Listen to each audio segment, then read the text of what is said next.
Hello all, welcome to study 52 of the Solving Studies to Improve Chess Calculation series. It's time to bring you a composition from the Polish composer Dawid Przepiórka.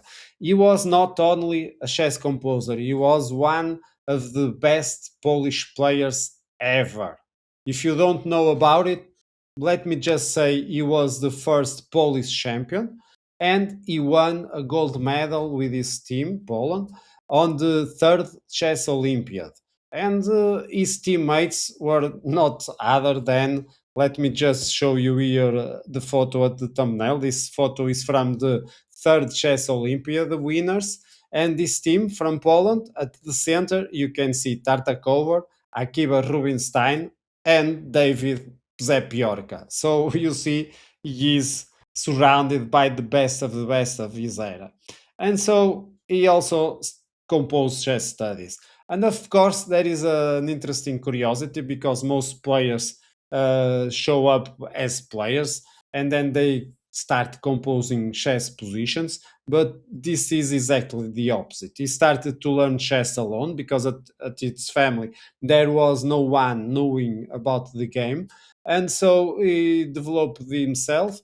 And the first tournament he shows up was a solving chess compositions tournament, not a playing tournament. So I find this a very interesting curiosity. So he started in composing, he started in solving studies, and then he went to become one of the best Polish players ever. Unfortunately, he has a tragic finish of his life, like many at those time. Poland, as you know, was invaded by the Nazis, and in a raid on the 1940, in a raid in a meeting he was having, an informal meeting with other chess players, he was caught by the Nazis, and although they have freed the ones that were not Jewish, the ones that were Jewish had not such luck, and they got executed, unfortunately for us and for the chess world. But nevertheless, the testimony from him is really big. I hope you also enjoy this study, and it's a representation of the talent he was. Uh, as always, if you haven't, I recommend you watch the guide to have the best from the practice, and then the countdown will start, and I see you again back in the solution.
And here we are, and as always, let's start with the right first move, which is, of course, Rook E2 exclamation mark.